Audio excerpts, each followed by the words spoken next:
gawin habang nakasakay ka sa eroplano. Maraming mga batas o patakaran ang pinapatupad pag ikaw ay nakasakay sa eroplano. At marami rin sa mga bagay na ito ang di mo dapat gawin pag ikaw ay nakasakay na. At bilang isang pasahero, mahalagay tayo'y magkaroon ng tamang pangunawa sa mga patakaran ng airline na dapat natin sundin. Dahil ito'y para din sa ating kaligtasan, kaayusan at kaginhawaan sa lahat ng mga pasahero. Kaya naman bilang paalala, sa video na ito'y naghanda kami ng 10 di mo dapat gawin pag nakasakay ka na sa eroplano.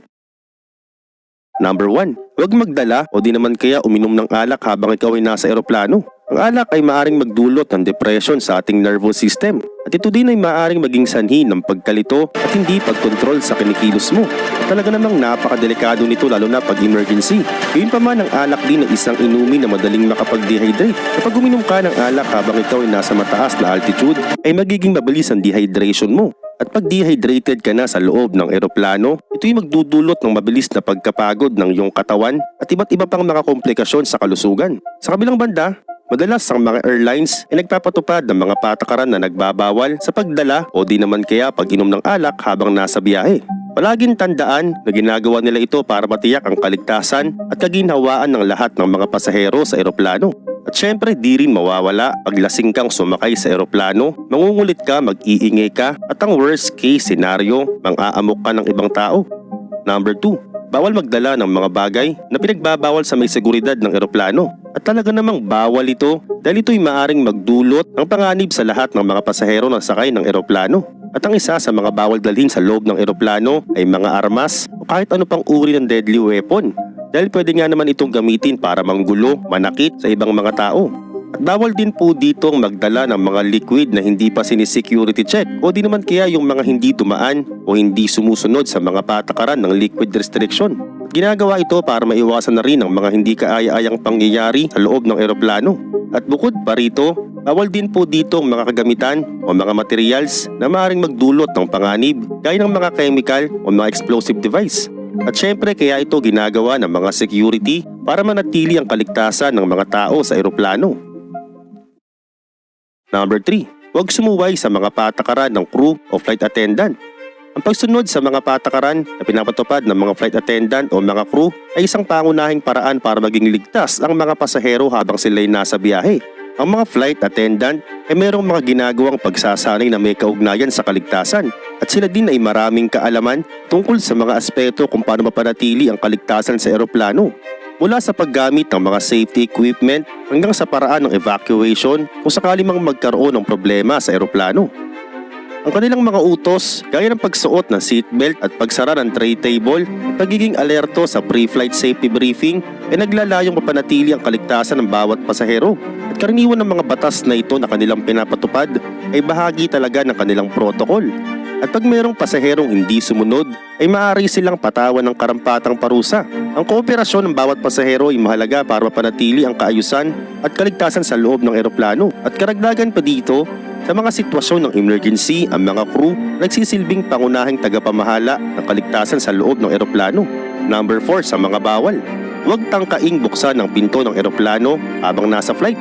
Kapag binuksan mo ang pinto ng eroplano, ay maaari itong magdulot ng pagkasira ng pressure sa loob ng eroplano.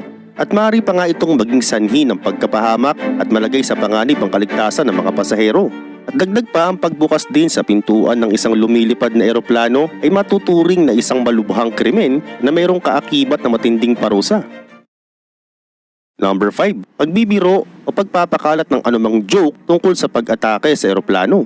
Palaging sinisigurado ng mga otoridad ang kaligtasan ng mga pasahero sa loob ng eroplano. Ang anumang biro o joke na may kaugnayan sa pagsabotahe o anumang uri ng krimen sa eroplano ay maaaring magdulot ng pagpapanik para sa mga pasahero. Ang anumang joke na ipakalat mo sa loob ng eroplano ay maaaring ituring na labag sa batas at maaaring magkaroon ng mga legal na aksyon tungkol dito. Kaya naman bilang pasahero, maging responsable sana tayo sa kung ano man ang ating sasabihin sa loob. Dahil hindi lang buhay mo ang pwedeng mapahamak, kundi damay dito pati ang ibang mga pasahero. Number 6. Iwasan ang pagdala ng mga hayop na hindi pinapayagan. Hindi lahat ng mga pasahero ay komportable na may nakakasama silang mga hayop sa eroplano habang nasa biyahe. At kalimitan sila yung mga taong mayroong mga allergies o takot sa mga hayop. Ang mga airlines ay nagpapatupad ng mga patakaran sa pagdala ng mga hayop sa loob ng eroplano. Oo, ito'y dumadaan sa masusing proseso.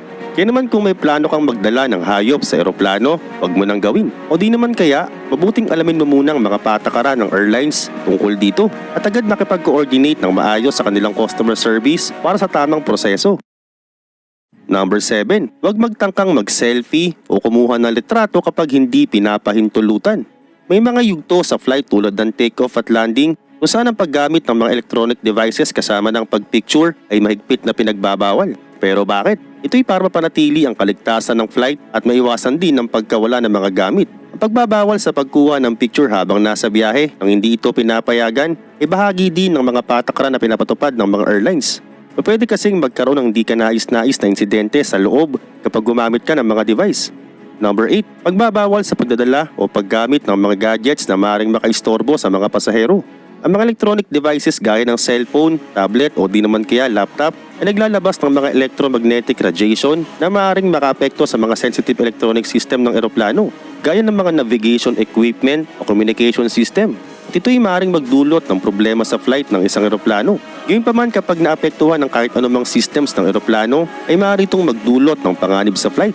Nararapat lamang na palaging maayos ang mga systems ng eroplano para mapanatili ang kaligtasan ng mga pasahero. Dagdag pa rito, ang kada airline din ay merong kani-kanilang mga patakaran na pinapatupad tungkol sa paggamit ng electronic devices habang nasa biyahe.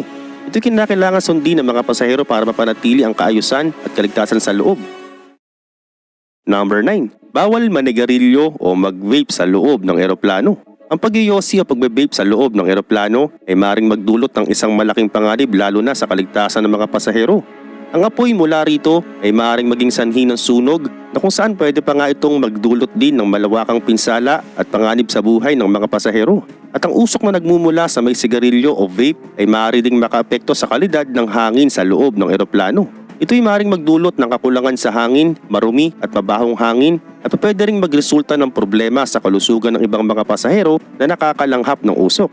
At ang pag-iyosi rin o pag-vape sa loob ng eroplano ay isang malaking paglabag sa patakaran ng mga airlines.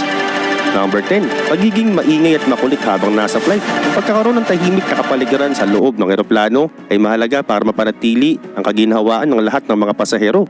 Kaya naman kapag sobrang ingay mo sa loob ng eroplano, ito'y magdudulot ng discomfort para sa ibang mga pasahero. Gayunpaman marami sa mga pasahero ay talagang mas pinipiling sumakay ng eroplano kumpara sa barko. Dahil nga bukod sa mabilis ang biyahe, ay makakapag-relax ka pa. Kaya naman ang pagiging maingay sa loob ay maaaring makahadlang sa mga pasahero na makapag-relax. Dagdag pa rito, ang mga flight attendant at crew ay naka-assign para pagsilbihan at mag-asikaso sa mga pasahero tungkol sa kanilang mga kailangan habang nasa flight. Pagiging makulit o maingay ng mga pasahero ay maaaring magdulot ng karagdagan trabaho o di naman kaya isipin para sa mga crew. At ngayon alam mo na, naway ito'y magsilbing aral sa mga pasahero na nasasakay sa kahit anumang uri ng eroplano.